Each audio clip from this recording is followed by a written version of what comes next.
everybody, and welcome to the Fandom Flux Podcast, episode 105. I'm your host, Casey. It's Casey. And with me we have Zero. Hi, everybody. I'm actually awake this week because I woke up at 5:30 a.m. to go to school. Hooray. Yay! And Guy. What? And Kenji. Hi, I'm Kenshi618. And they should rename this hurricane that's about to hit the East Coast Hurricane Kenshi because it's a reflection of my fury at the world right now.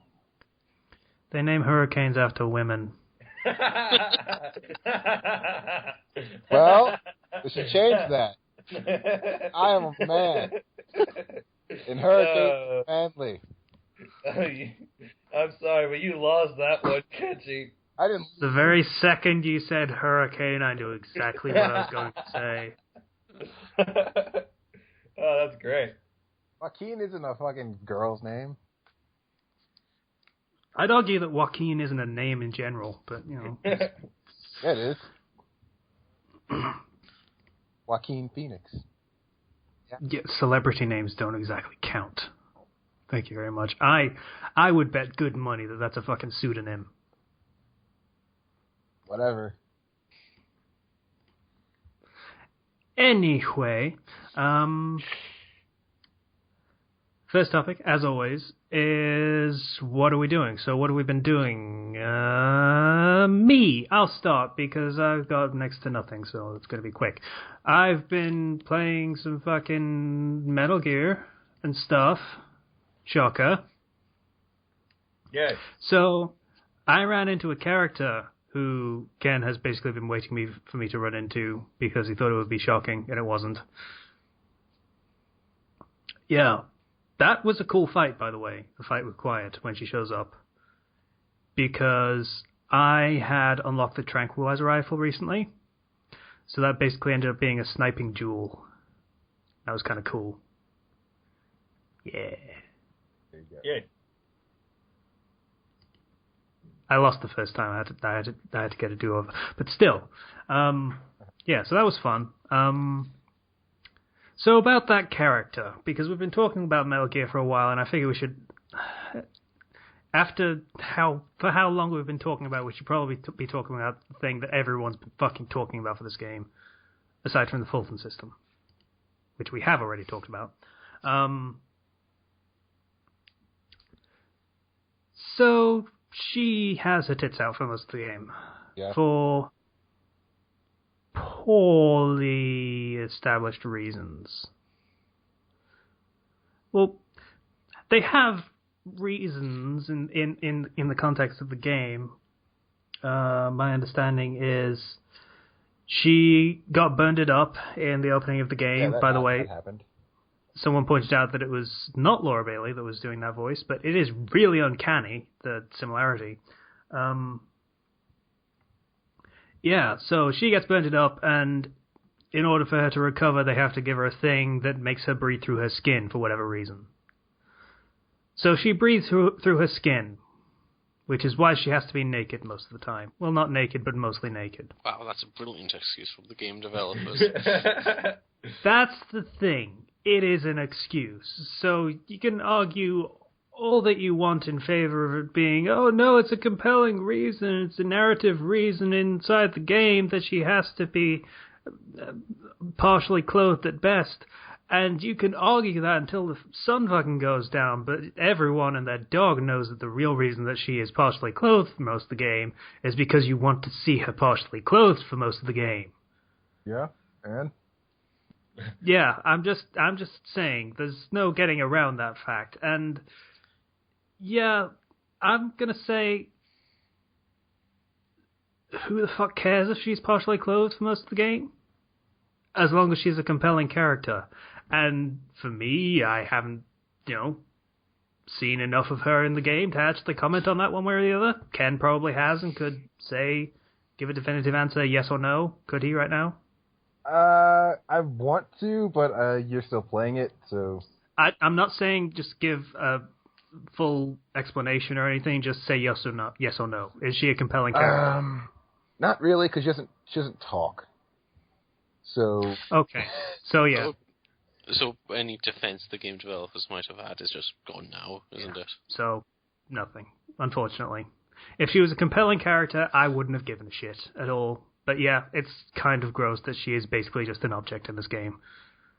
Like, literally. She is an object with a sniper rifle that will occasionally smile at you and pose sexually in the helicopter, and she will, for some inexplicable reason, unfasten her top while she's in her cell in the fucking medical platform. Why? Well, Why? I mean, when people are blasting the best of the 80s of you, it just makes you want to take your top off, I guess. Because they're doing that. Like 24/7 FHL the whole time. Yeah. Yeah, I went over there and I thought, why is Kids in America playing? And it's like, yeah, that's what they're doing. They're doing the noise torture thing, I think. Yeah. Do they ever stop doing that? Nope. Like when she gets some Nope. trust, that Nope. she Nope. Wow, Miller's a dick.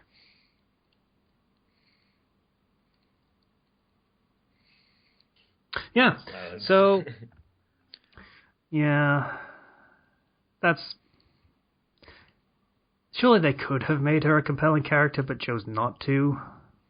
By You could say taking that away about any character, though, couldn't you? Here's the thing, by taking away her ability to talk for the entire game, they kind of fucked that. So you weren't going to really getting any background. Because she worked for Cypher, the big bad shadowy organization, or XFO, or whatever the fuck it was, or XOF. whatever the fuck. So you weren't really going to get any exposition on who she was or anything like that from any of them. You were going to have to get it from her, and you were not getting it from her because she can't talk. Yeah, so all you get is, she tried to kill you, and then she tried to kill you again, and then you captured her, and then she saved your life for reasons, and you never really get an explanation as to why. And then I'm sure eventually, for some reason, she is on your side officially. Oh, by the way, Liquid's in this game, and he's still a dick. Even as a young, He's actually in this game. He's like a child soldier in Africa, leading like a group of small child soldiers, like at Lord of the Flies or some shit. And he's still a little dick. He's still a little son of a bitch. It's great. Yeah.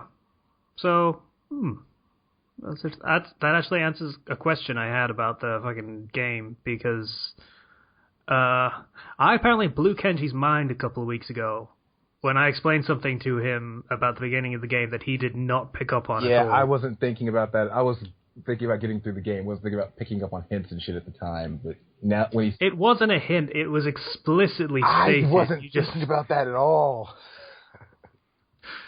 Yeah, so I think I basically figured out the ending of the game in the first 5 minutes. I'm not actually going to say what I figured out because I think it's a spoiler, because you're not supposed to figure it out, even though they explicitly tell you. You're not supposed to figure it out. They're hoping they're thinking you're overlooking that at that point. I don't know why, because in hindsight it seems pretty obvious. Like, why are you telling me this and doing this in front of me now? Yeah. So I blew Ken's mind because I knew Metal Gear better than him, apparently, in that 5-second conversation. Yeah, that was a weird moment. I got the logic of Metal Gear. Dun, dun, dun, dun. So was that the right reaction?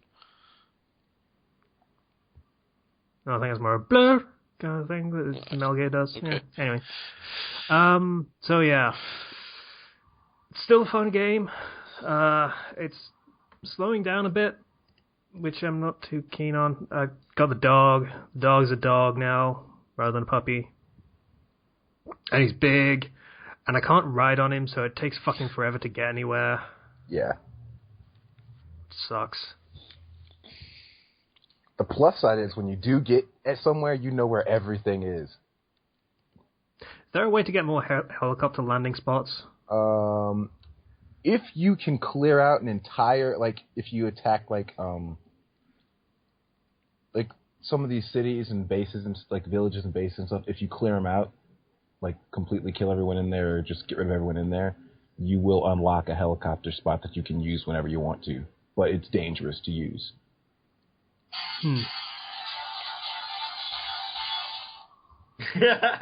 That's the danger theme. Is what that is. Yeah, so I landed my helicopter to the south of the area that I was trying to get to. It's like, okay, there's a little gap in the mountains that I can go through, according to the topographical map. So, cool, I can just go through there, and it'll take me like a couple minutes to get there on foot. And no, you cannot go through that pass. So I had to go right the way around 3 big fuck-off mountains and try and sneak my way through like 6 different bases to get to the place I was trying to get to. Yeah. Conserve your ammunition.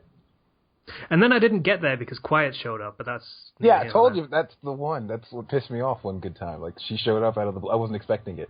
I was on the way to do something else, and she just fucking shows up, makes me waste all my time and ammunition on her.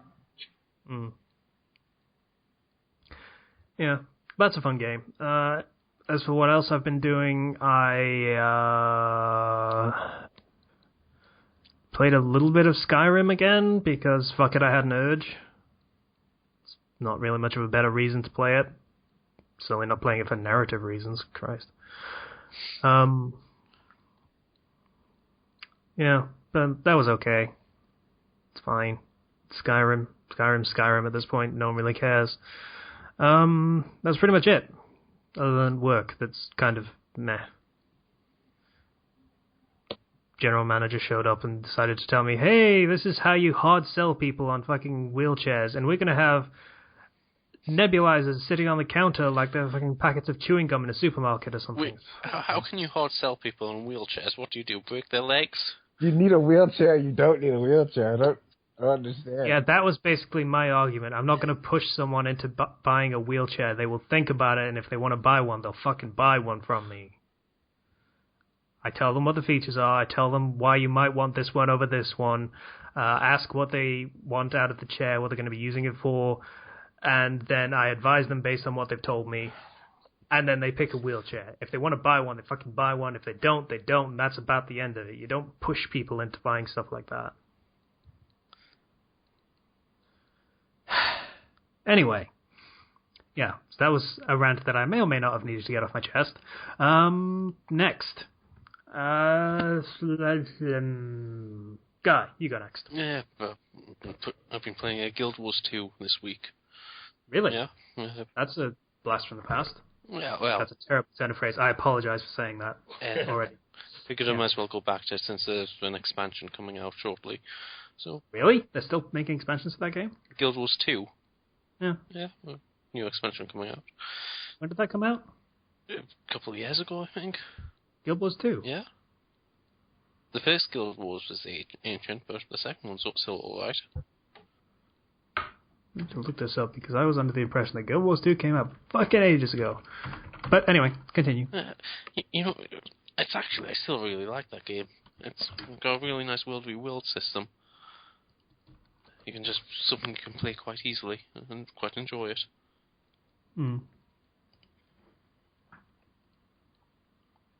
Yeah, 2012. Okay. 3 years ago. Fair play. Yeah. I was mistaken. So is it fun? I'll be honest, I never played either of the Guild Wars games. Yeah, it's pretty fun, actually. Yeah, good social on it. Yeah. Yeah, my experience with MMOs goes to World of Warcraft at launch, the Old Republic at launch, and occasionally since.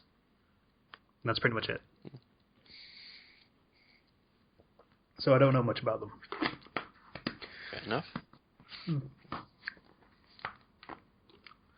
Okay, anything else? Pretty much it, I guess. We're looking for a new place to live, but yeah, that's my stuff. House hunting. Yeah. Sucks. I know, tell me about it. 2 years I was on the waiting list for my flat that I'm currently living on. Wow, must have been a really nice flat. No, it's kind of not. It's okay. It has a nice view. It's like literally at the top of a hill, but it's not great. Anyway, yeah. So it kind of sucks. House hunting, I mean, not the flat. The flat's fine. It's fine. Yeah, so nothing else? Not that I can think of. Okay.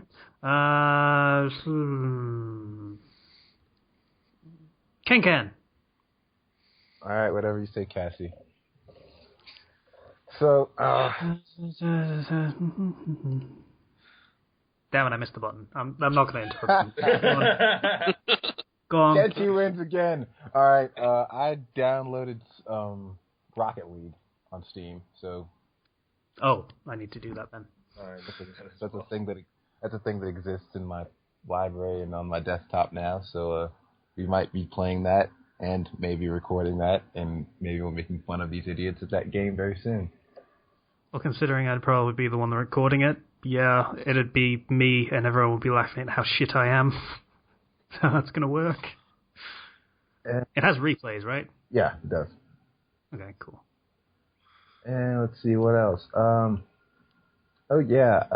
I got the announcement I was told yesterday that for Saturday and Sunday, the shows that I produce that are normally 1 hour, it's gonna be 2 hours this week because flood coverage, and that's still a lot of time for me to fill, and filling 1 hour is hard enough. Now I got to do 2, and I don't know how I'm going to do that. Extended off-site reporting. There's only so long those can go on for. Just talk really slowly. That's what you need to do. Not an option. I'm not in control of that aspect. Get the reporters to find out what the water thinks of the floods. I bet it's really excited about them. Well, I mean, it would be. Yeah, they'd be babbling at you non-stop. Yeah, shut up. Get it? Because it's water. Shut up. I don't even feel like continuing on with the joke anymore after that lameness. I'm sorry. All right, what? I should have known you wouldn't brook that. I wish you would have kicked me out of the call now.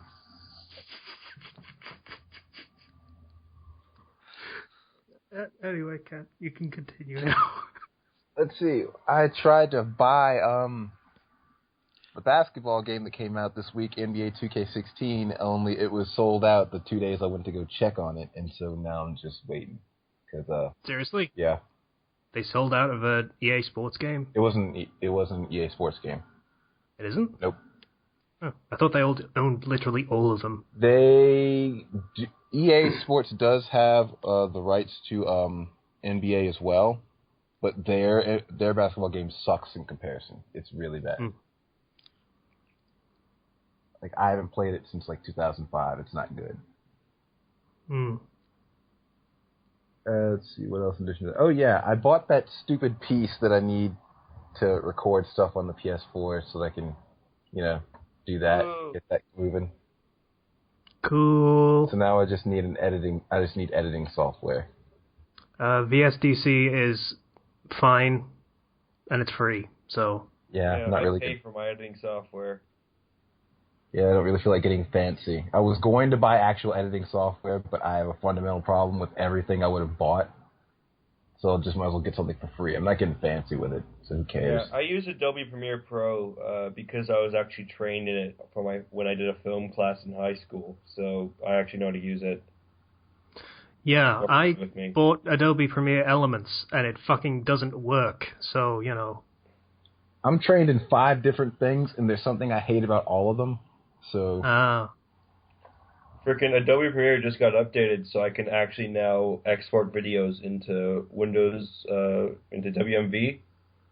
And WMV... You couldn't do that before? No, I couldn't do that before, so my uploads took forever on YouTube. But now that it's WMV, it takes 20 minutes instead of 3 hours. Yeah. It's great, isn't it? Yeah. I'm so happy. I'm happy for you. And I think that's it, pretty much. My next week for me is going to be pretty rough. But, yeah. Screw it. Who cares? By next week, do you mean this week? The coming week. The next 5 days are going to suck. Okay.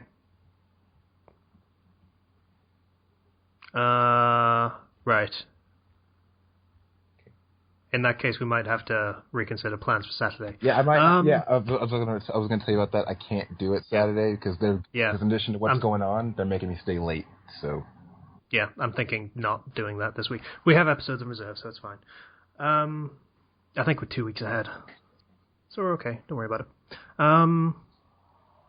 Anything else? Oh, yeah, I put out a chapter of Less Than Zero. Yeah, you did. Yeah, so that's great. That's it. Continue. Zero, tell us all about Undertale.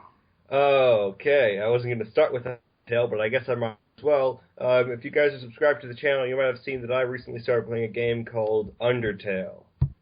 It's a PC indie-developed game. It was a Kickstarter back in 2013. The goal was like $5,000, but they raised like $50,000. And it was basically made by one guy.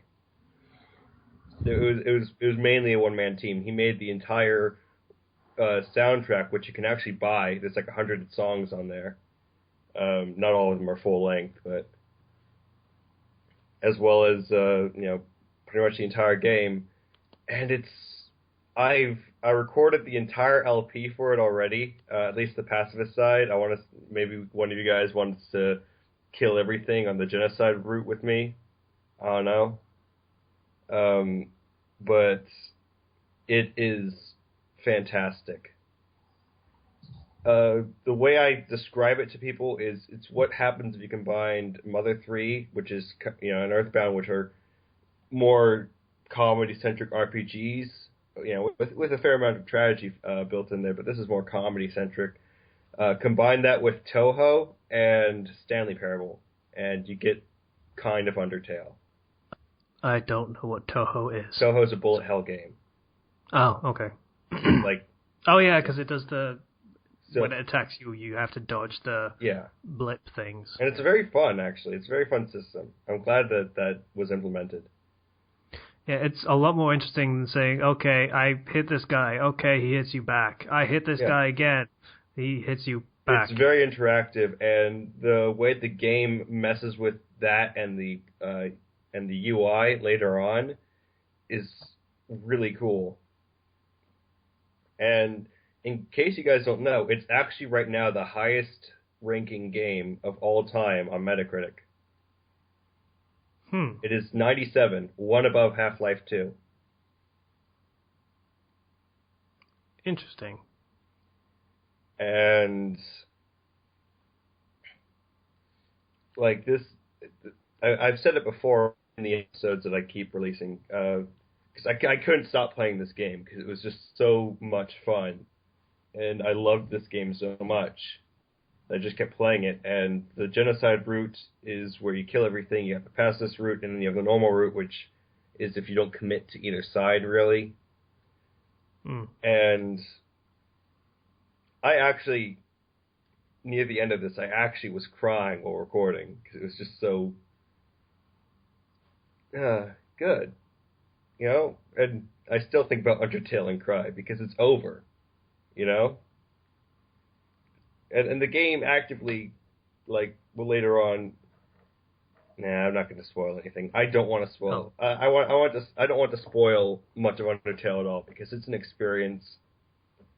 I would say that you guys out there should play it for yourself before watching my Let's Play, because it's short. It's only a 6-hour game, and it's even shorter if you know exactly what to do. So on subsequent runs, it takes a lot less time. And play it, and then maybe you can watch my Let's Play and my reactions to the... I dated a skeleton in it. I dated a skeleton. That's this game. Did you get boned? I knew I was going to do that one. You see, I didn't make that pun, and somebody called me out on that. I was like, I made that pun in episode 2 when somebody else made another skeleton pun. But no, we did not bone, unfortunately. One line I believe was, "Do not cry because I can't kiss you. Do not cry because I won't kiss you because I don't even have lips." And Right. and the game is filled with tons of secrets, and yeah, just play Undertale. I'll see if I can download it. It's only $10, so it's cheap and it's a lot of fun. Also, I did put up a new chapter of M19470 last week, but it was split in half because I wanted to move past the whole harem thing I've been writing so far and kind of focus more on an individual sort of pairing. Sissy. It's not that.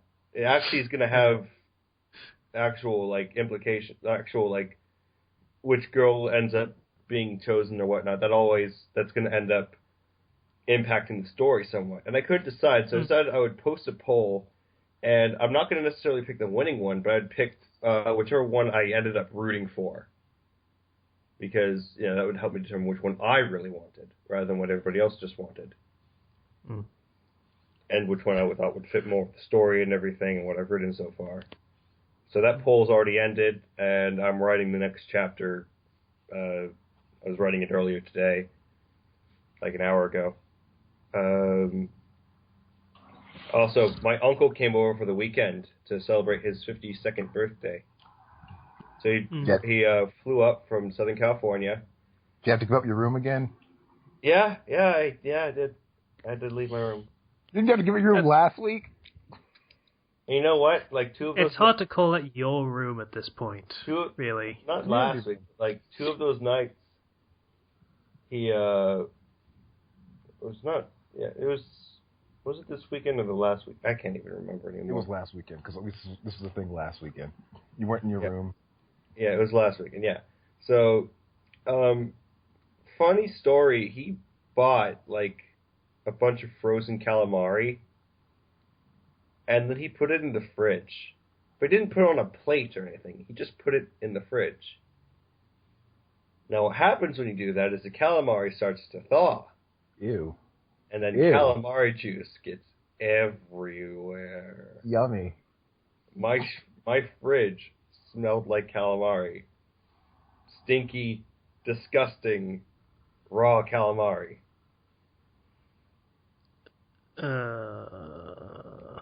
Yeah. I don't even want to go over there because the stuff that was covered in calamari is in the sink right now because we're just cleaning it out. You ever notice that people make these stupid mistakes in someone else's house and they never seem to do it in their own? Yeah. But the calamari was good. Once it was cooked. Well, that's something, I suppose. It's totally not worth the cost that we went through for it, but yeah. Aside from that, that's about it. I've been editing episodes of Undertale, putting them out, getting whatever extra footage I can as an excuse to play more Undertale. I do want to talk to you guys about actually maybe doing a genocide run with me or by ourselves after the podcast, though. So. Holy shit! Hold everything. Face Off is on. Oh god. What's on? Is this Nicolas Cage and who's John Travolta? John Travolta. Nicolas Cage is fine as salad. Right. Oh, Face Off. That's what you said, right? Yeah. I want to take his face off. Lay him out, Castor. There you go. With the lunch tray. My house smells like calamari. This is a weird episode. Anyway. That's it. I don't know. So, moving on to topics. So, first topic is favorite evil. Basically, favorite style of villainy. So, to put this into perspective, you have like the, super ridiculously arrogant kind of I am super awesome at everything, and I will stop you because I'm better than you, and such things. Puny, whatever. Earthlings is the first thing that came to mind. You have the Magnificent Bastard type, who is, kind of a charming guy, but just really ridiculous. Let's say manipulative bastard. He's just really, really manipulative. Manipulates everyone around him to do his bidding without even realizing it.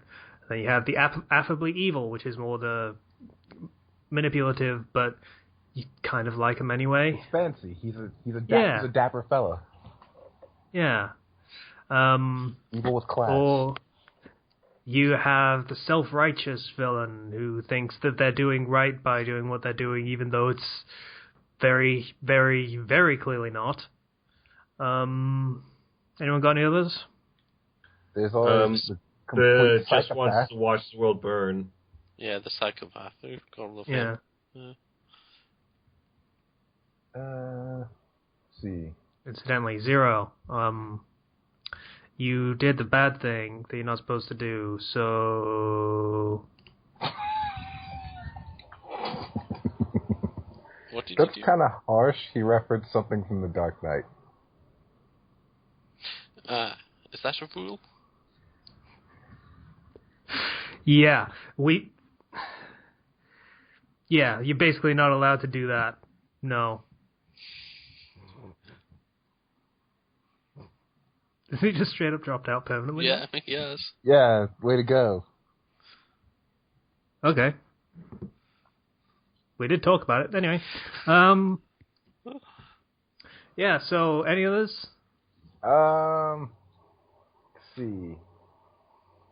Gosh. Do you know what I would think might be really interesting? If somebody just had a bored villain, someone who doesn't really have any reason, he's just going along being evil, just for the hell of it. I think Ken basically said Orochimaru was basically that. Yeah. Yeah, true. Yeah, because, he didn't really ever have a plan or any overarching reasons to do what he was doing. He was just, I want Sharingan and all jutsu, and I don't care what it takes to get there. But, when he attacked Konoha, he had absolutely no reason to do that. He did it just for the lulz, pretty much. Pretty much. Zero! There's a difference between saying the quote to be a jerk and saying the quote to elaborate a point. Surely you could make the point without saying the quote. That's just the first thing that comes to mind. That's the problem. It's always the first thing that comes to mind. Screw you. Broaden your horizon, Zero. Okay, yeah, so while you were... I don't want to say sulking, but sulking. I was sitting here with my arms crossed. Yes, so you were literally sulking. Guy suggested the basically, I think was it Guy, the ones that just the fucking villain. Yeah, not just I'm a monster and I just want to see chaos happen. Just fuck it, I got nothing better to do. Maybe if I do this, something cool will happen because of it. Yeah, exactly. How about the villain that just wants money? Yeah. Yeah. Just in it for a profit. Yeah, it doesn't really fit the criteria for any of the other ones that we mentioned, I don't think. Not particularly, no. So like Giovanni from Pokemon. Those Slowpoke tails were expensive, dude. They were worth more than you could actually earn in the game. Assuming Poké Dollars are basically yen, they cost about $10,000 for one Slowpoke tail. Now you can make a lot of money off Slowpoke tails. Illegal Slowpoke tail trade. Was it illegal though, or just unlicensed? Because we've talked about this. I'm pretty sure you eat Pokemon in the Pokemon world. It was probably that it was unlicensed. Also, who eats a Slowpoke? What the fuck is a Slowpoke? It's unlicensed, that way they can get around the tax that's probably normally there. That's a damn good question. What is a Slowpoke? Like, I don't know what that is. I don't know what kind of animal that is. Why are we talking about this? It has nothing to do with the topic. Because now I'm incredibly curious about what a slowpoke is supposed to be. Apparently. Yes. This looks like a little pink thing. What type of animal it is? Yeah, that's what we want to know. I'm going with bear with Down syndrome. That sounds actually pretty good. Capybara? I don't know. Fuck. Big old water rat. What is it supposed to be? Okay, biology. Pink creature that resembles a cross between a salamander and a hippopotamus. That's weird. Okay. I'm not sure where the salamander comes in, but I definitely see the hippo. Yeah. The tail, probably. Yeah. No, in the mouth, I was thinking. Oh, he was talking about salamander. Because that tail's supposed to grow back instead. Oh, right, yeah. Yeah, that makes sense. Also, yeah, renewable source of food, motherfuckers. Of course people eat slowpoke tails. They probably get taxed. Yeah. Really heavily. That's why you... So, basically, Team Rocket were white-collar criminals, is what they were. Yeah. Tax evaders is... They just got a lot more cool. Oh, less cool, rather. That's what I meant. They also did run a casino, remember? Yeah, they were in a casino. That's not illegal. And they want... I know it's not illegal, but it's shady. It's shadowy. And there are awards for Pokemon that were probably stolen. Yeah, probably. You don't know that. Where's your evidence? I want a warrant. Where's your warrant? Yeah. Team Rocket were okay. I like them. Any other types of villainy? Evil? Villainy? How about the nice guy villain? We said affably evil, right? Yeah. Right, so I never heard that one. How about the Conqueror? Okay. Everything is mine. So the powermonger kind of thing? Yeah. Well, how about the dubious villain, the guy that just switches teams all the time? Yeah. Could be one too. Okay, so I think we've got a good list there. Ooh. My favorite villain of all time, the Starscream. The douche behind the head douche that's not good enough to be head douche, but constantly tries to undercut the head guy. I think that counts as powermonger. He was just beaten to the punch. Aww. Really. So now that we've got the list, what are our favorites? And don't everybody say affably evil, because I know that's what everyone's going to want to say. I was thinking the manipulative bastard. I was thinking the psychopath. Because I like when they have a good plan that makes sense, and you can kind of see that and connect it. I like the Starscream version because he's like an underdog villain, you know. I mean, he's he's got the talent and he's got the drive, but he just doesn't have the raw power. You got the touch. So you got the touch. You don't got the power. You don't have the power, so you should probably just admit you're not going to be in charge and take a desk position. Yeah. Every time I hear of Starscream, I think back to the Starbomb song. Starscream. Yeah. Hey guys. I'm Starscream. Megatron, you're going down.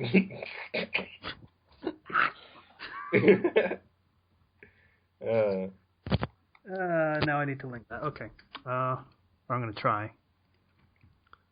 I forget which song that was. Starbomb. Transformers. I'll figure it out. That's basically it. There's only one Transformers song by Starbomb, so. Yeah, I'll figure it out. Yeah. I didn't watch Transformers as a kid much, so I didn't know a goddamn thing about Starscream until internet culture demanded that I learn who Starscream was and what he was up to. I also never saw the Michael Bay films, so if that was a thing in those, nope, I didn't see that either. Wasn't. Really? Not really, no. Man, Michael Bay films ruined everything, didn't they? Yeah. But hey. I say that like I'm depressed. Again, I have never seen fucking Transformers. Why do I care? But hey, at least it took out the Starscream plot for Shia LaBeouf. More Shia LaBeouf. Actual, factual, cannibal Shia LaBeouf. Yeah.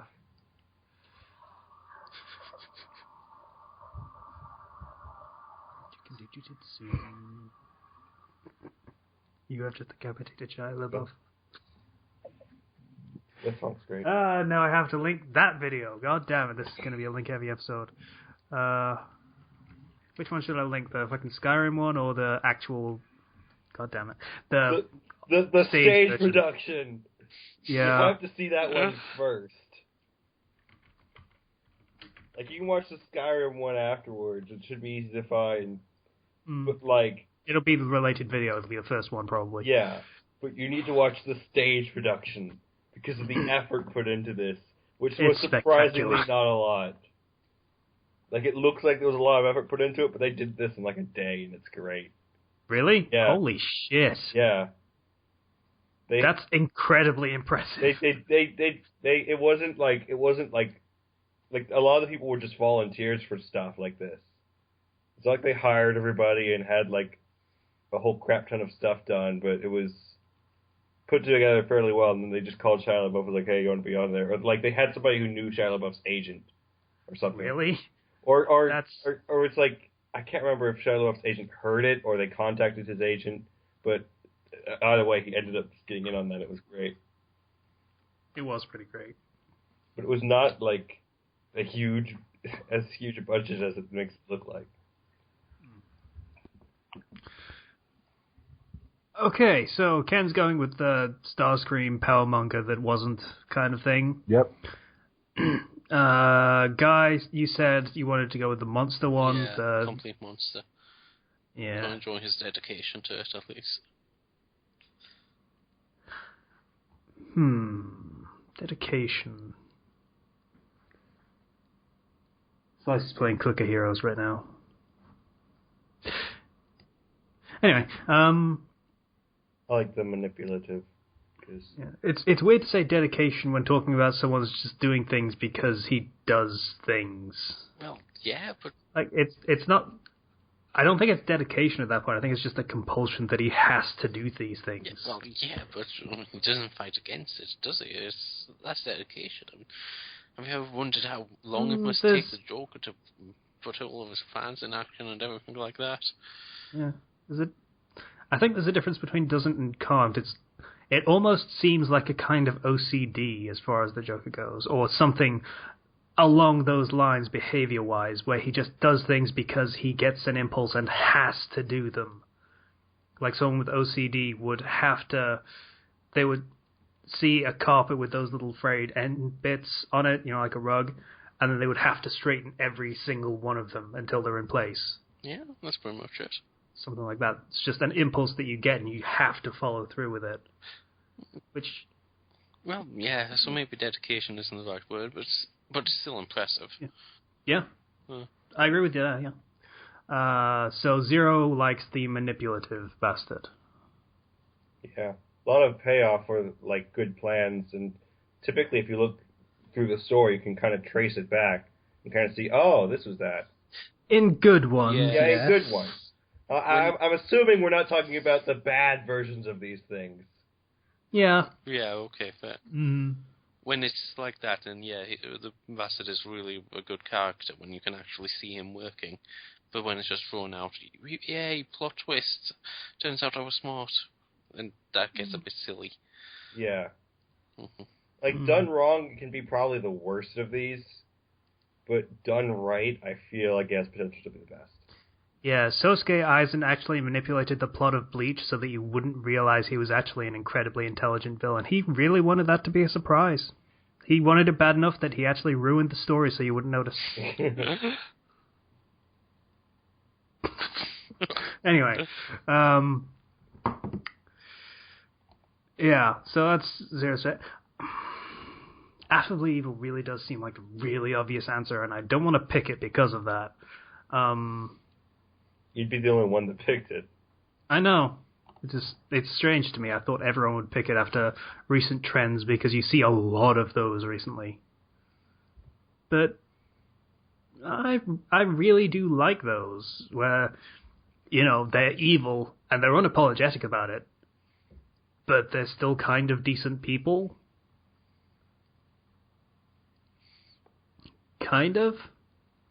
Or they put on the face of a decent person. He's very polite while he's stabbing you in the throat. I wonder what our choices say about our personalities. That I put manners over everything else for no adequately explained reason, even though I'm an asshole and kicks people out of the call for poorly established reasons. Yeah. I'm still not sorry, by the way. I still won't forgive you. Yeah, I figured you wouldn't. Sorry. Do you want to sulk again? No. Okay. Yeah. Actually, it does kind of make sense why Ken would pick Starscream. I can see the logic there. I can trace it too, yeah. Yeah. Okay. Yeah, okay. So that's that topic done, I guess. Feel free to tell us in the comments which your favorite type of evil is, because I'm curious at this point. Because I figured affably evil would be the most popular one, and I was wrong. So it's kind of tied. 4-way tie. Wouldn't have seen that coming, to be honest. Okay, next topic is the high school AU, for some reason. Or if you prefer, the high school AU, as Ethan would have said it. So, question to open the topic. Has anyone ever read a high school AU fic? Nope.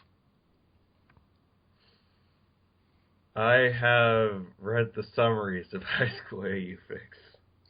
And Ken? I have witnessed. Ken?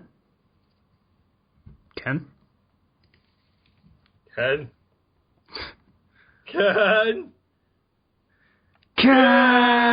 Oh shit, I forgot I muted a microphone to eat some of this candy bar.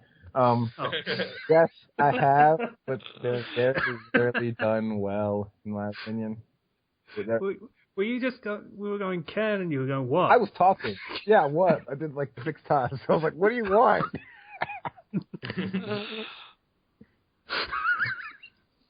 I even explained what I even answered the question in had 3 sentences and there was a lull in there. So I thought you'd heard me and you were just moving on to the next person. No.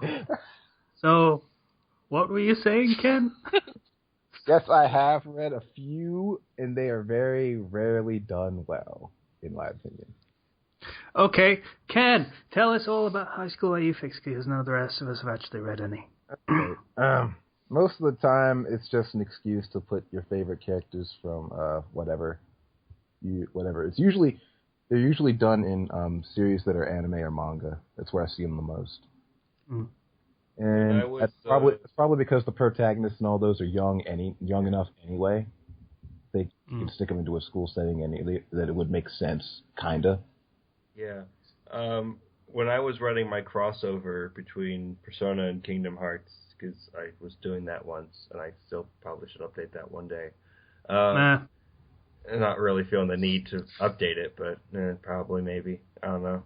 But when I was doing that, I looked in the category. There was a lot of high school AU fics in that category before. It just in the crossover section.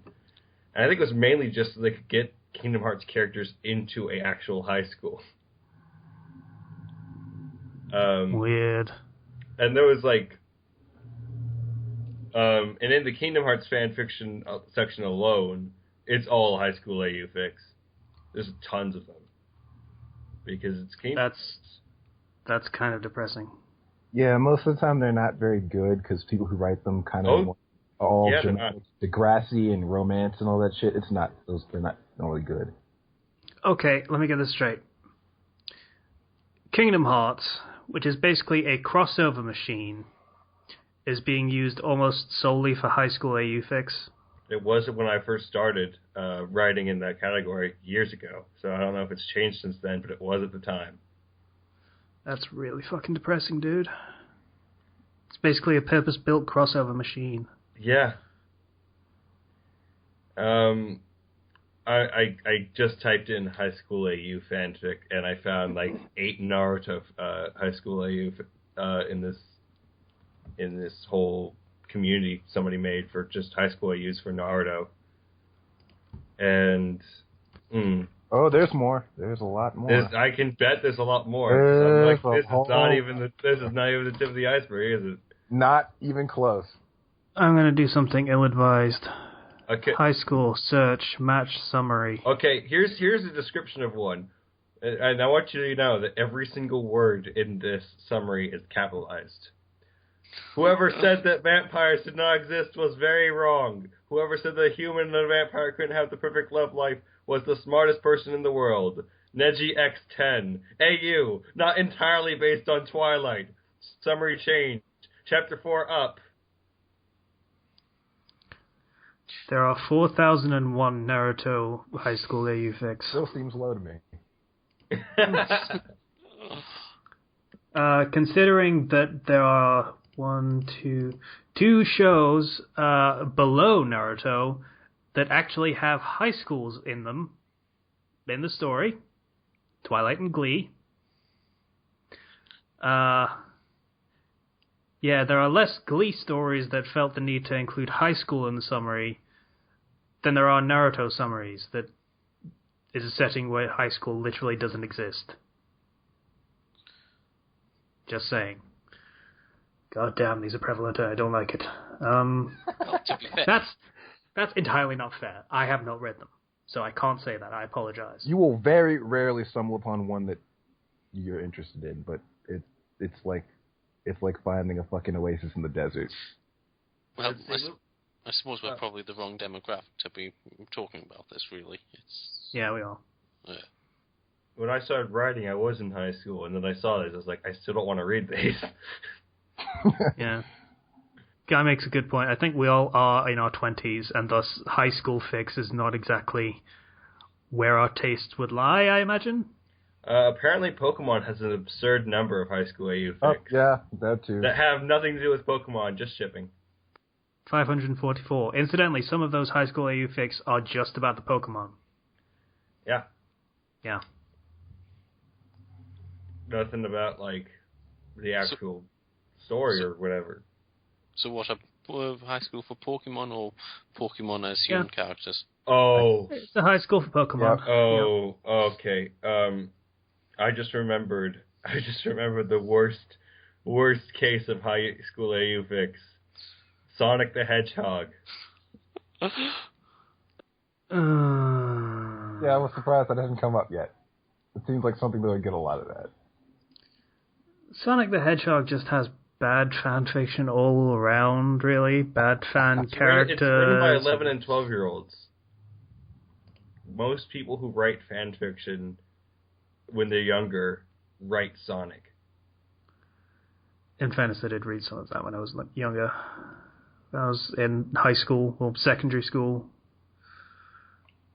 Yeah, I think I've mentioned it before. But yeah, it wasn't great. Not the best introduction to fan fiction as far as it goes, but... Sonic the Hedgehog has 35,000 stories. For some reason, that depresses me. Anyway...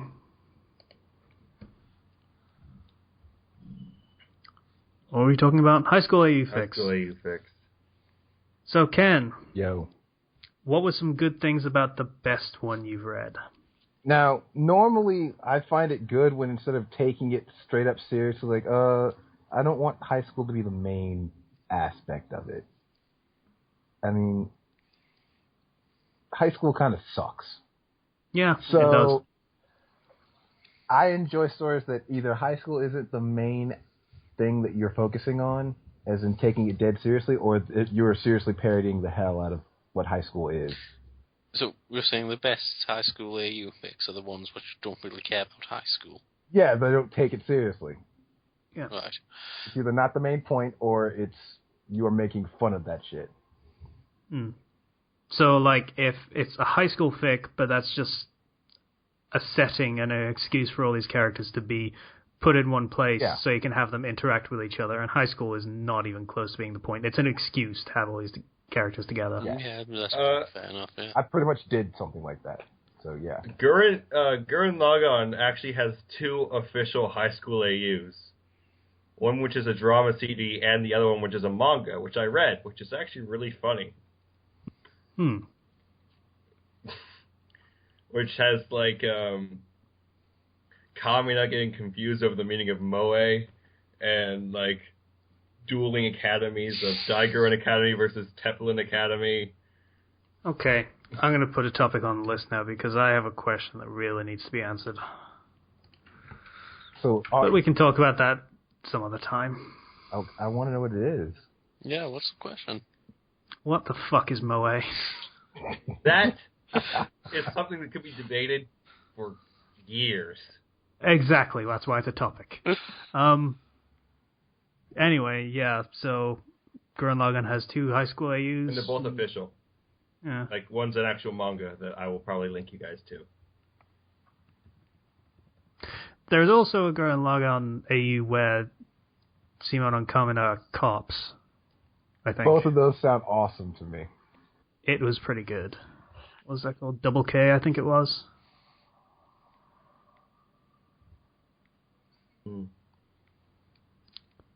Yeah. High school AUs are weird.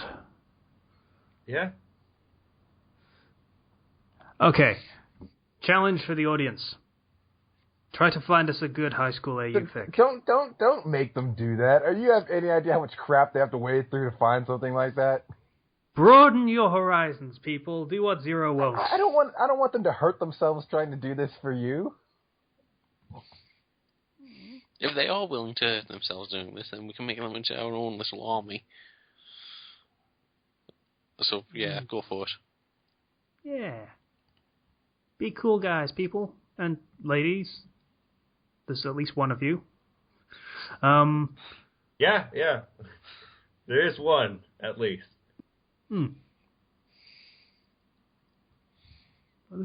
there's just one, yeah. She keeps changing her name, so.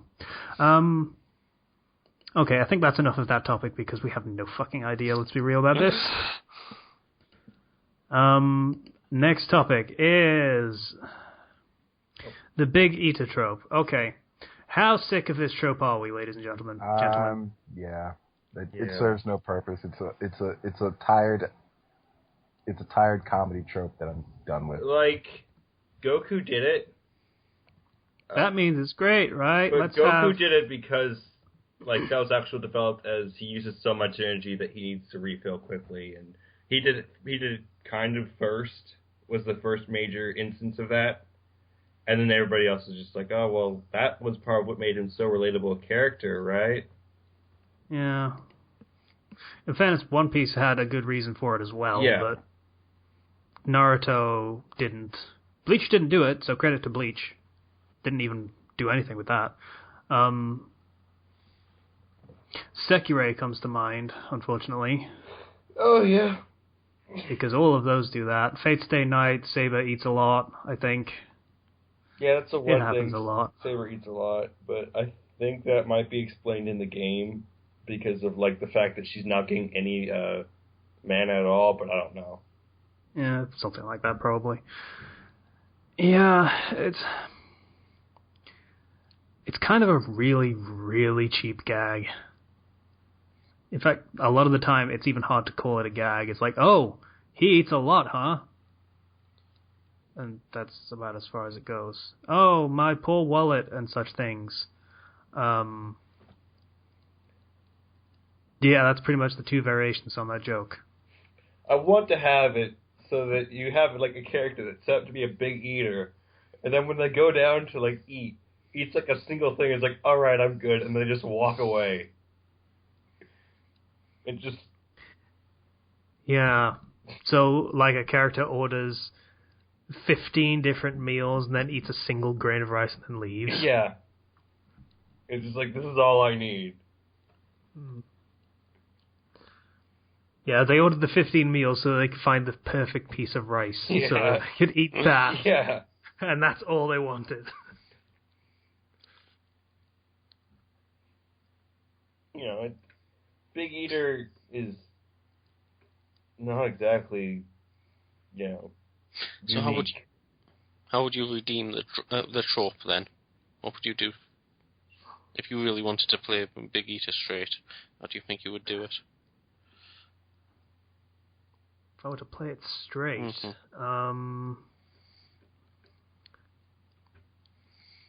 I probably just wouldn't call that much attention to it. Yeah, he eats a lot. Yeah. So, the more attention you call to it, the more trite it starts to feel. The more it seems like you're trying too hard. And the more it just seems like you're trying too hard to make it a joke. Like, if that's a character's trait where they're just a big eater, okay, fine. Don't make too big of a deal out of it. That's barely a character trait at all. Yeah, it's not. I mean, it can help flesh out the character in so much as you're like, oh, this is a little bit more that I know about the character, but it's not going to have... It doesn't influence anything at all. Yeah. It's a quirk. It's not even a character trait.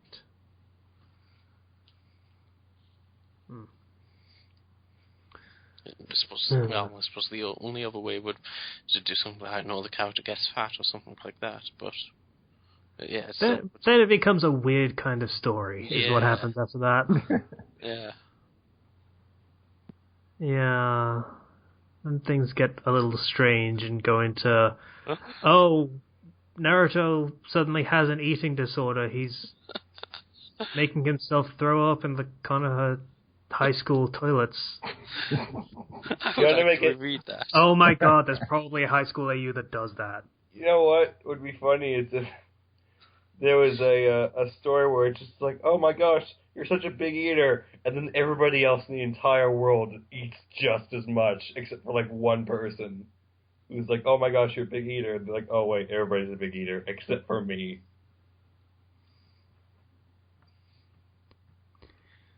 Yeah. Okay. I feel like if you have enough imagination with it, you can pull it off, but otherwise don't call too much attention to it. Okay. So, we've basically run out of topics at this point. So Ken has a thing that he wants to read for us. Yeah, he does. Ish. Okay. He utterly failed to find a thing to actually read for us, by the way. You shut up. Twice. Okay. I'm not good at finding short things to read. That's not what I do. It's not what I'm into. Alright? Mm-hmm. You can deal with that.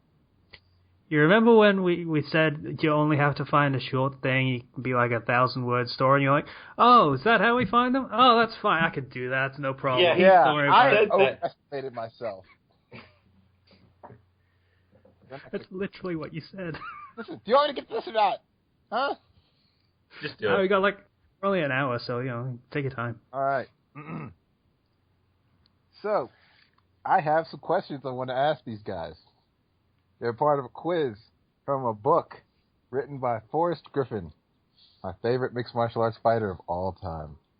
And I'm going to start reading these to you now. Feel free to answer at home and score yourself at home. A good buddy of yours sets you up with a woman who works at his office. You go out on a date, things go well, and at the end of the night, you go back to her place. Just before you are about to get it on, she says, I have to confess something. I have herpes. How do you react? Do you A, use a condom?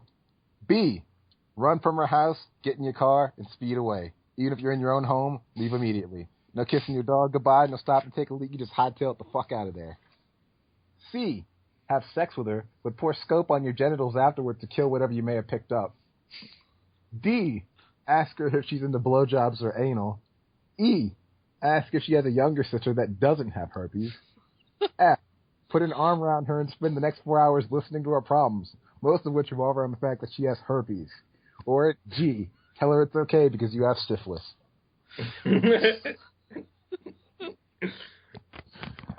Okay.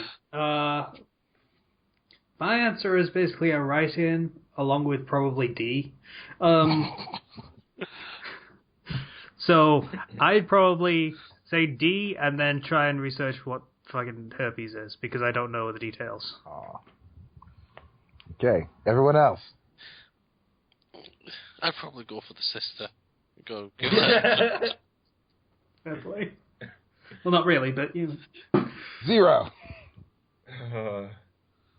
It's so like me to listen to her problems. Yeah, it is. You're picking that one? Yeah. Okay. A. Negative 15 points. You are an idiot. If you don't know why this is a terrible decision, there's no point in me telling you. Chances are you will bring a hairdryer into the shower at some point in the very near future.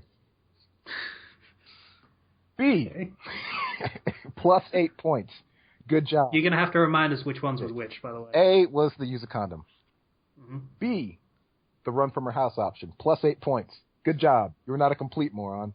When this happened to me, I think I may have made a few minutes of small talk, but I was out of there pretty damn quick. As you can imagine, I was irate at my friend. In addition to setting me up with a girl who had the gift that keeps on giving, he also set me up with a promoter who wrote me a bad check, and a roommate who went completely nuts and called the cops on me. Yeah, I really need to start choosing my friends more wisely. I'm telling you, this chick roommate was a fucking nutcase. I had a girl over one night, and I guess she could hear us laughing and talking and humping. Not sure how that would piss her off, but it did. Instead of asking us to quiet down, she kept turning off the AC. It was Georgia in the middle of the summer, so it was hot as fuck. To avoid my bed turning into a swimming pool, every time she turned it off, I would turn it back on. The next morning, she called the cops on me. They busted into the house like some sort of domestic disturbance was going on, and I talked my way out of it, but I had to live with the bitch for another few months. The surprising part is when she moved out, she actually left me money for the bills. Okay, that's supposed to be an answer key. Is this all written upside down at the bottom of the page, just like paragraphs upon paragraphs? It's like right after the list of answers, right after the list of responses, there's the answers. Just give us our points. Okay, fine. No, you feel free to read all of it. I don't care. C, which is the pour scope on your genitals afterwards option. Negative 5 points. I actually heard this on one of those sex talk shows. The guy shaved his pubic region, had sex with a prostitute, and then dunked his nuts into a glass of scope because he was worried about catching something. I'm talking scope, ladies and gentlemen.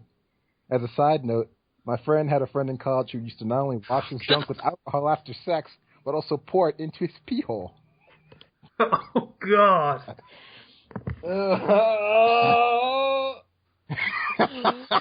Okay. Has anyone actually opened it and tried touching that? Because that stings anyway. Okay. I can't even imagine. Can you just read the ones we picked? Alcohol. Can you just read the ones we picked? Yes, I can. Okay. This is Casey's answer. D.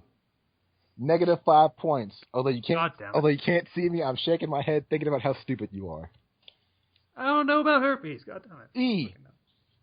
This is Guy's answer. Plus 5 points. Terribly inconsiderate, but worth a try. Zero's answer.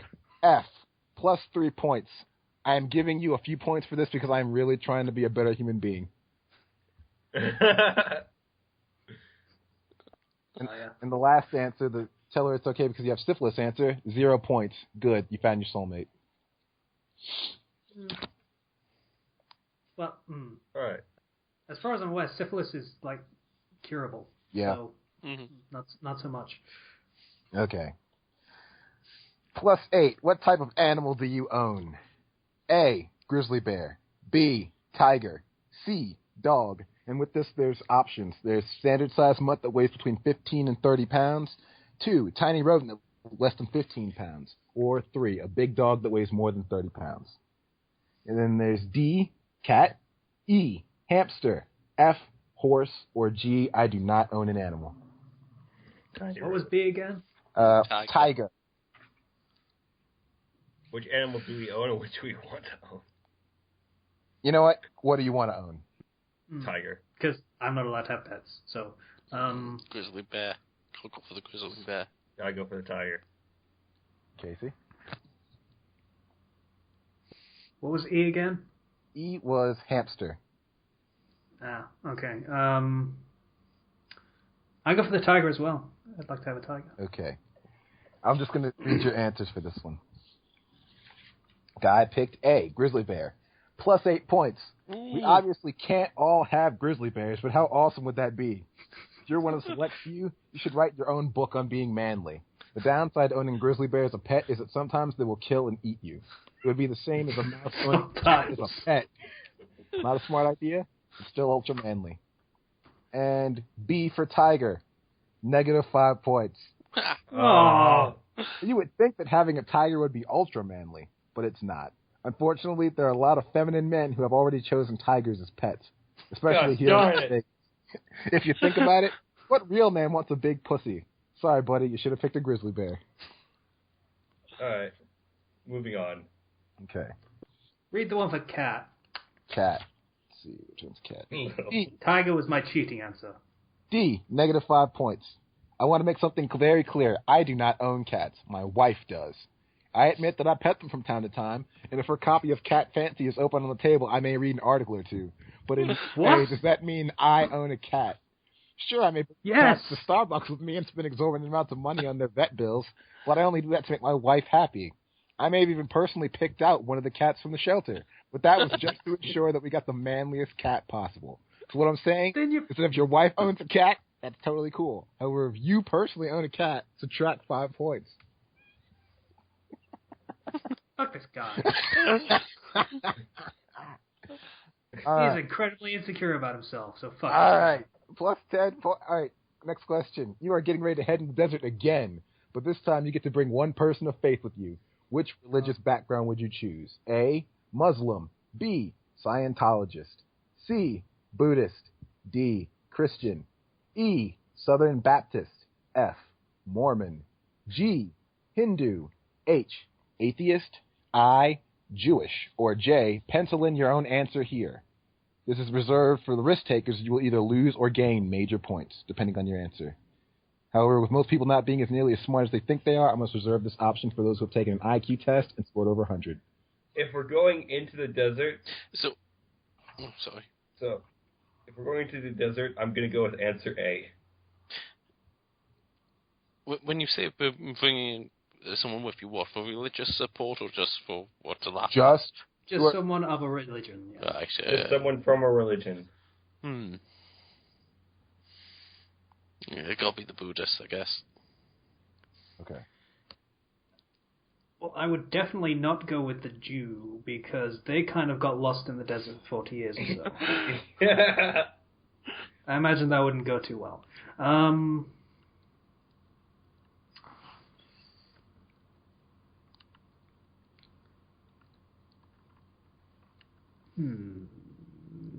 Hindu, maybe? All right, let's see what we got. Muslim, +4 points. Yes. These guys are headquartered in the desert, so they probably have a good idea on how to survive there. That was my thinking. However, they are fundamentalist Muslims. Do your best to not piss them off. For example, do not joke about their faith or use their religion in any type of multiple choice quiz. Okay.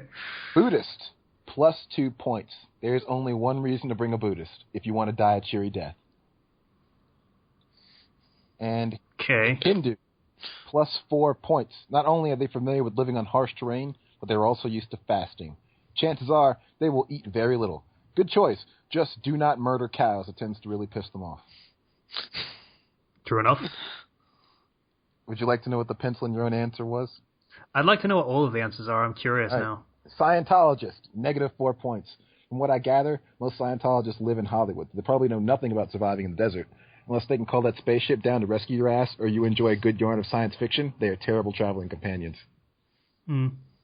Christian, -4 points. I don't know any Christians that come from the desert, and they always think they're right. They will undoubtedly lead you on a mission to civilize a group of savage squirrels. With that said, I think I might be Christian. I know for a fact my wife is. Okay. Southern Baptist, -8 points. They hate everyone and love guns. You would think this would be ideal, but if you are unlike me and actually have melanin in your skin, you will most likely get a decent tan while wandering across the desert, causing the Southern Baptist to lynch you.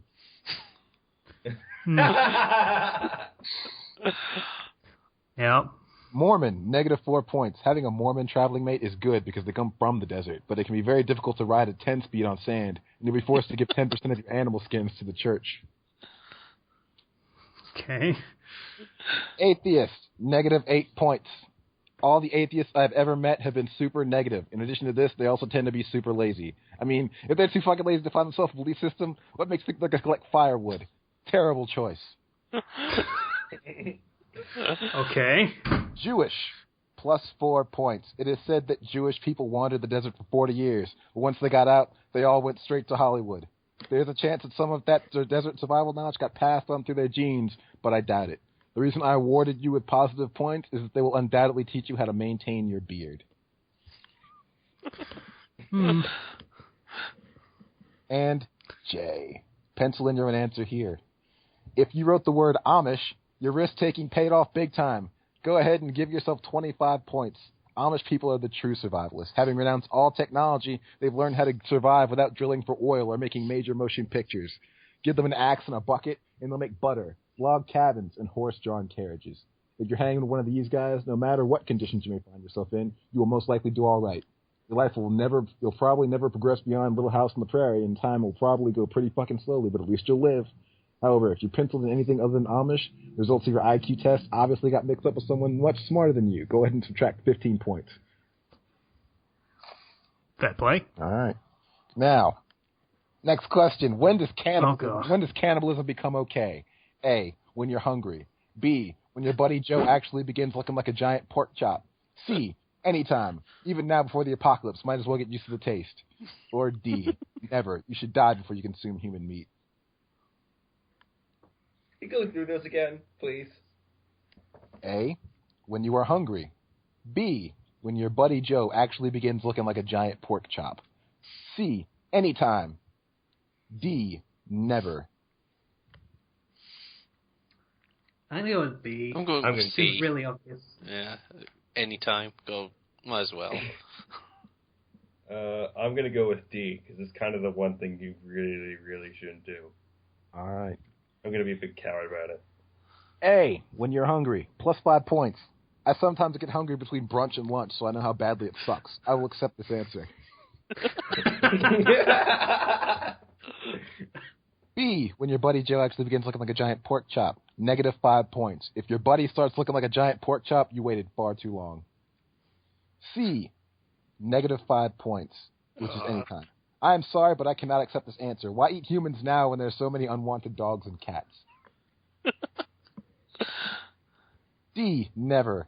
Negative 8 points. Next thing you'll tell me is that it's wrong to piss in the community pool. Go get a job, you fucking hippie. It is wrong. All right. I'm losing points all over the place. From the last question, you learned that it's perfectly okay to eat human meat when you're hungry. However, I must now propose a moral question. At what point is it okay to turn your traveling mate into food? A, the instant he dies of natural causes. B, when he's looking kind of sick. C, shortly after you poison him. D, when he trips or falls. E, when he goes to sleep. F, anytime he turns his back. A.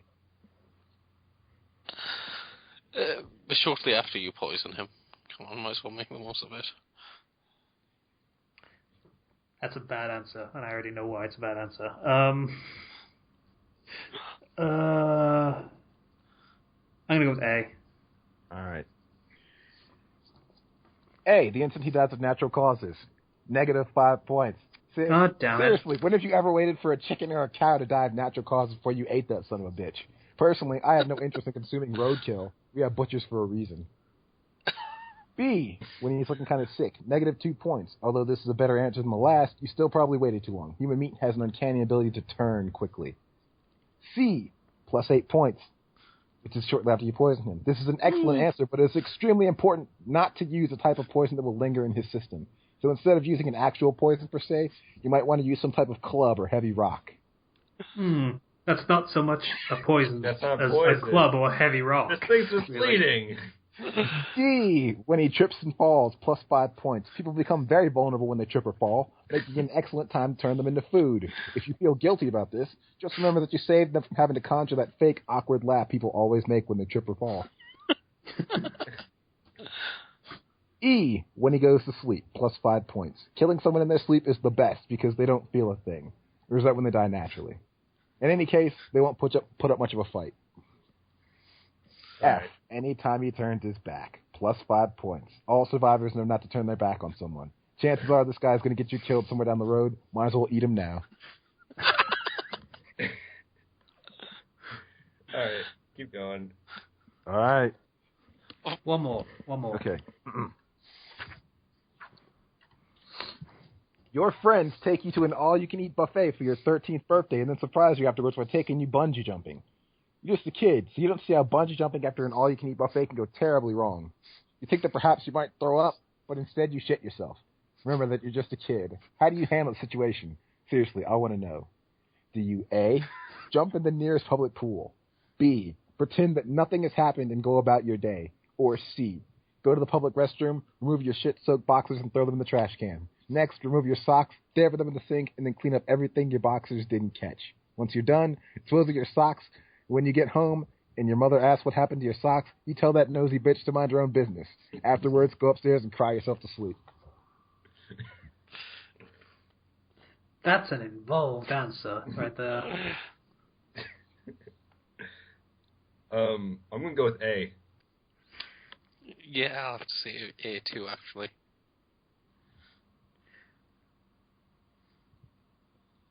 C, I'm definitely not going with B, and I don't want to go with the answer that everyone else gave.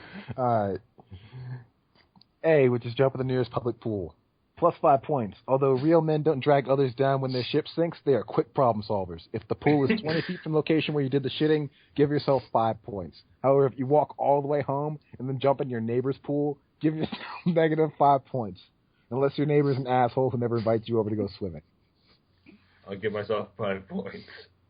Alright, B, plus 5 points, which is pretend nothing had happened to go about your day. As I previously mentioned, real men always keep their chin up. If they have shit in their back pocket, they have shit in their back pocket. Deal with it. C, which is the super long answer. 0 points. Now, the reason I didn't give negative points for this reaction is that shitting yourself bungee jumping is a tragic experience that no child should ever have to go through on his 13th birthday. It's absolutely terrible. Your friends constantly make fun of you, and it's not until much later in life when you become a fighter or something of that nature that you finally begin to earn just a shred of respect back from them. I don't care if it's not family. I give a pass to every 13-year-old who shit himself at bungee jumping and then had to live with the horrible repercussions for years to come.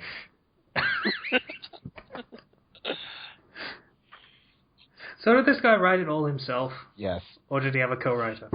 He had an editor. Can you do one more? Just one more. Come on. What? One more? Yeah. Go on. All right. Go for it. Make it a doozy. Let's see if there's one I haven't read yet. This is a little easy. Give me a sec. How many of these questions are there?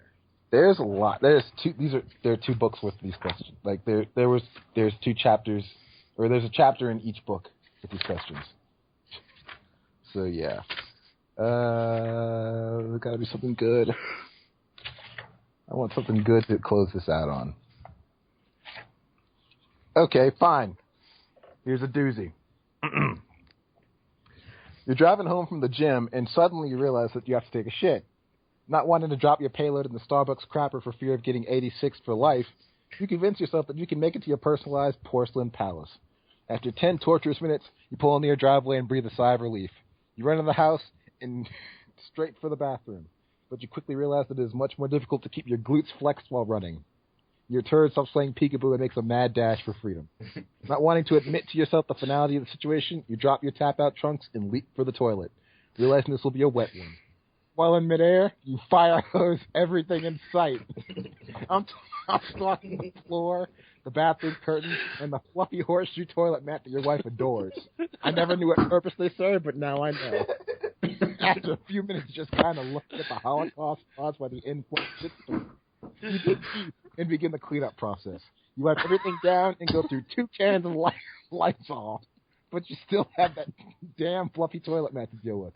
Instead of burning it in the backyard, you toss it in the washing machine. 40 minutes later, it comes out as fluffy and fresh smelling as the day you bought it. However, being the stupid man, you're not quite sure if you can put a fluffy toilet mat in the dryer. Wanting to put the whole situation in the past, you toss it on top of the dryer and walk away.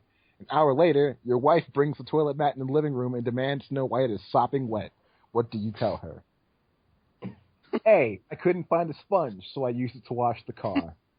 B, I have no idea what you're talking about. Didn't even know we had a toilet mat. C, oh, the toilet mat? Yeah, I shit on that and try to clean it up. D, is that a new dress? Damn, you look beautiful. E, did you know the capital of Peru is Venezuela?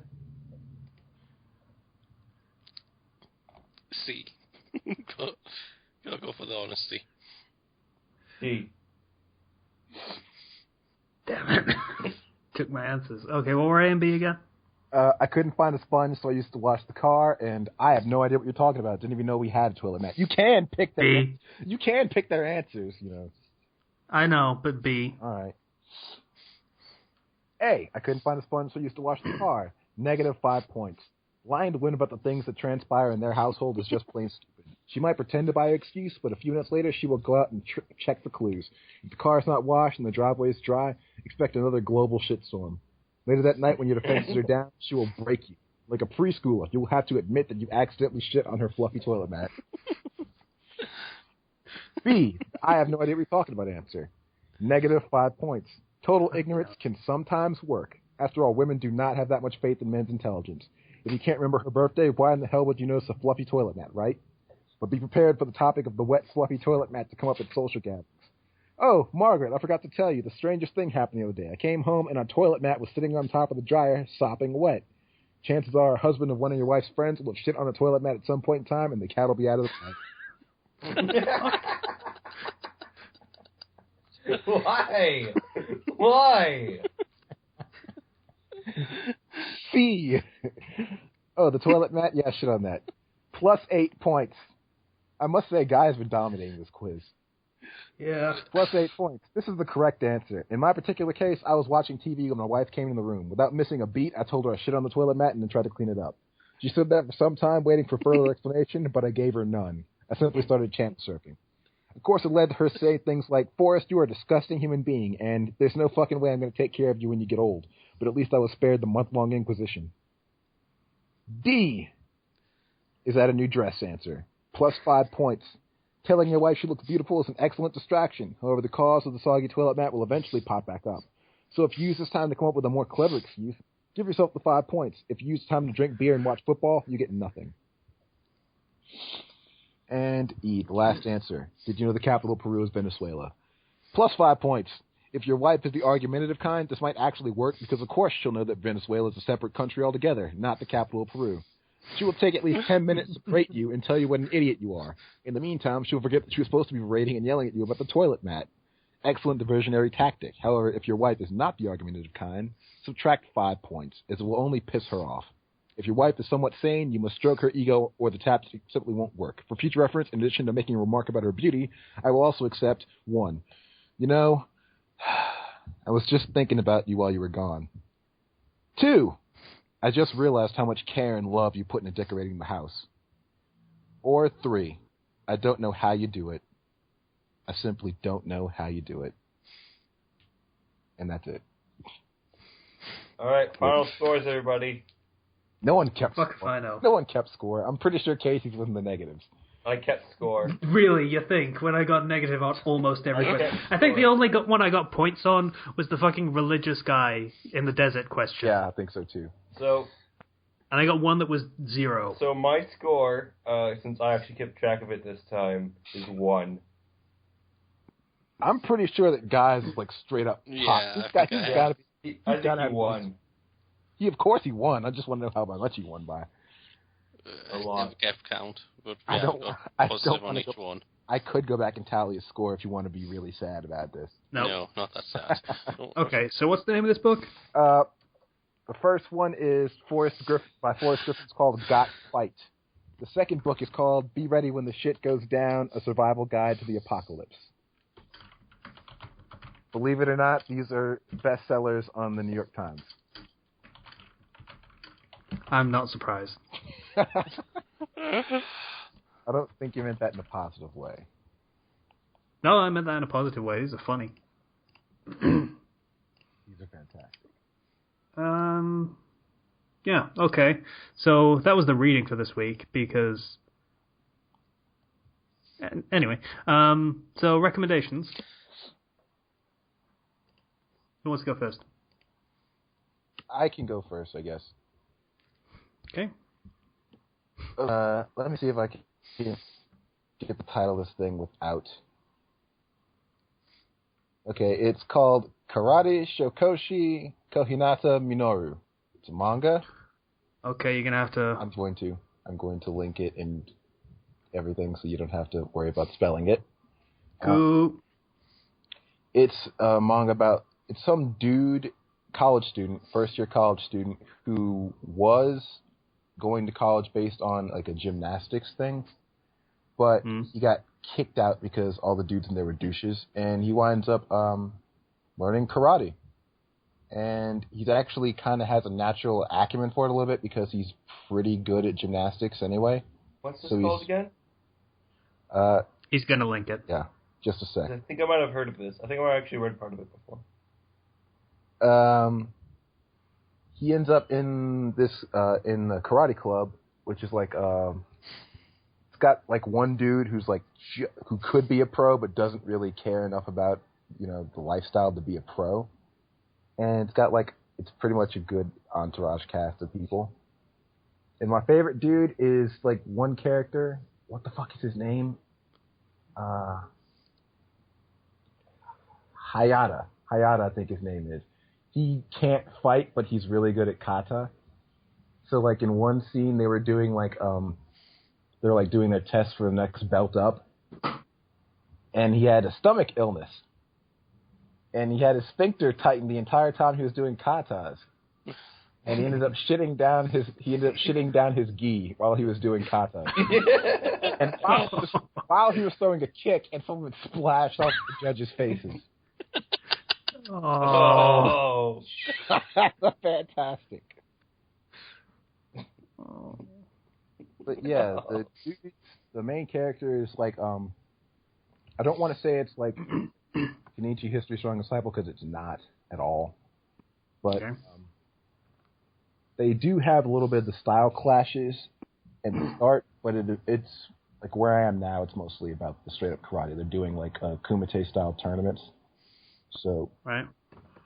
And it's pretty good. Like, I don't know how legit all this shit is because I never really took the time to learn much about karate. I know that a lot of karate's punches are mostly thrown from the hip, and that's pretty much the gist of what I know about karate mostly. I never really took time to actually study it. But it seems like it's pretty legit. I like the characters for the most part. Oh, except for one thing. One of the characters, he kind of was introduced by sodomizing dudes who were strong fighters. So, yeah. Watch out for that. Okay. Right. With, like, a dildo. So, yeah. That's the thing that happened. So, is this what, like, seinen genre is like? That happens in those... I guess so. It seems to happen. I mean, it seems to be something quite a bit. I mean, when I think of seinen, the first thing that always comes to mind is Berserk, which is so that's a yes, basically. Yeah. Okay. Anyone else got a recommendation? Not that I can think of. Okay. Zero. Nothing. I'm going to recommend you play Undertale, first of all. I've already sung its praises enough times. Yeah, you have. But it's really good. Really well done. Yeah, I'll probably play that. Yeah. Yeah, and there's tons of secrets in it. So keep an eye out. Okay. And yeah, that's about it. Okay, my recommendation is Assault on Justice by the Swordslinger. It is Naruto Young Justice crossover, technically. So, basically, Naruto ends up in DC Universe 16, I think Young Justice is. yeah, it's 16. Yep, 16. Through some means that hasn't been established yet. And basically gets captured or detained by Amanda Waller. And she does shit to him. Basically, he gets put on a leash in the form of a chip in his brain that she uses to shock him when he gets out of line. And he more or less ends up becoming a member or the first member of the Suicide Squad, since it doesn't exist in Young Justice canon, I don't think. First member of the DK crew. Anyway, so yeah, that happens, and then he gets joined by the Riddler, and I forget what her name was. Who? But some assassin lady whose name escapes me because she wasn't in any of, like, she wasn't a main character in anything in particular. Cheshire? No. By not a main character in anything in particular, I mean, I include Young Justice. So yeah, she shows up and gets captured by Naruto, and then she is turned into a member of the Suicide Squad by Waller, and I basically dropped this fic at chapter 3 because I don't like stories where the protagonist doesn't have any agency. Oh yeah. Where they don't get to make their own decisions and they're on someone else's leash, because then they are effectively not the protagonist. They are half a protagonist and the other half is the person holding the leash. Mm-hmm.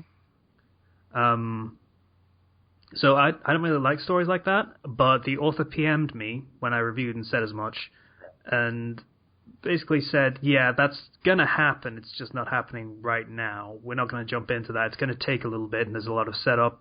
We're going to get the team together first, more or less. He didn't say a lot of that, but that's the impression I'm getting now. So I read up to the current last chapter, chapter 6. It still hasn't happened, but you start to get the feel that, yeah, they're working on it. And the impression I get for where this fic is going is basically Naruto is going to end up being Venom Snake. That's basically the impression I'm getting at this point, because he has a prosthetic arm, and he is gathering allies that are badasses, and he is basically going towards the route of the mercenary. So, yeah. I suggested some names for his mercenary outfit. I think it was Verdak Vulpines and Fluorite Foxes, I think was the other one. Fluorite. Yeah, it's a semi-precious stone. Yeah, get it because it's play on Diamond Dogs. It's funny because he's a fox. Yeah, but it's pretty well done. I'm noticing recently quite a few authors are fascinated with the Death character from DC. I don't quite get why, aside from pretty goth girl looking person concept, technically. The Death Girl who appeared in Deadpool? Oh, no, that's DC. Marvel, DC. Okay, because I thought there is a Death Girl in Marvel too. Is there? Yeah, Death gets personified as a girl. Oh, right, Deadpool. yeah, Lady Death, yeah. Yeah, Lady Death. Mm-hmm. But no, that's the first thing that comes to mind. There's a Death Girl in DC now too, so. Well, yeah, she's basically looks like a 90s teenage goth girl with a swirl mark under her eye or something. Yeah, have you ever heard of Sandman, the comic? She appeared in that first. She was pretty good. Oh. Okay. Yeah. I think the quote that everyone uses for her is, "Everyone gets a lifetime, no more, no less." Mm-hmm. There's a lot of fan art. Yeah, she's apparently become quite popular recently. I'm not entirely sure why, but it's interesting enough. Yeah, she's a fairly interesting character. Never really minded her. Yeah, so that's okay so far. I like how it's written. It's very action heavy and not a lot of character interaction. I like that they brought in the Riddler because it gives... You need the characters to be able to bounce off each other, and Naruto literally could not do that with Waller. Because anytime he did, she would shock him, basically. So it's good to have characters that, they can bounce off each other and, have an interesting, an entertaining dialogue going while things are going on. Because before that, it was basically just action, not much to it beyond that. But I like where it's going. So, take a look. And see what you think about it. Yeah, so... I just need that link, Ken, if you could get around to that. Already did. Point. Oh, thank you. Right. So...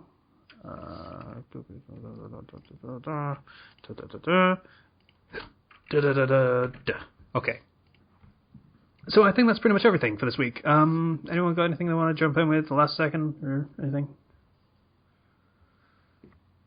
Nope. No. I'm good. No. Okay. I've said my fair share. Yeah. Zero thinks Undertale is awesome. Ken thinks Forrest Griffin is awesome. These books are incredible. I don't care what you say. I forget what his name actually is. It's Griffin, as far as I'm concerned at this point. Griffin. Okay, Forrest Griffin. Fair enough. The mythical beast, Griffin.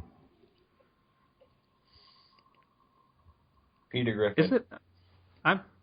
I need to double check how you spell Griffin because it's... Griffin. Griffin.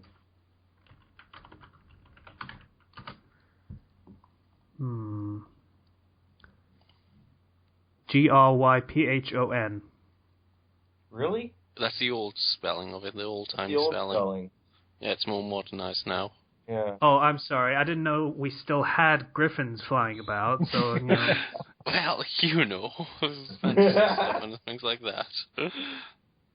The name changes, all right. I mean, you don't know. The absence of evidence is not the evidence of absence. Using Y and PH is that's just being like A douche. Yeah, that's just being a douche. That's just like, okay, I don't need your regular letters that actually work grammatically. I'm just going to use Y and PH because it's fancier. It's more magical. Not a fan of hyphens then, I suppose? Screw hyphens. Well, that's a quote for the episode. Screw hyphens. Fandom Flux says screw hyphens. There we go. Flux. Screw hyphens. I don't like it. I'm going to put that in. Fandom Flux says screw hyphens. So I'd like to thank everyone for listening to the Fandom Flux Podcast episode 105. If you'd like to get in contact with us, you can do so through the YouTube channel through the comments. Please donate on Patreon if you feel so inclined. The payments haven't gone through yet, so I'm going to do those next week, the thank yous. Once again, I'd like to thank everybody for listening to the Fandom Flux Podcast episode 105. Bye now. Bye. Bye.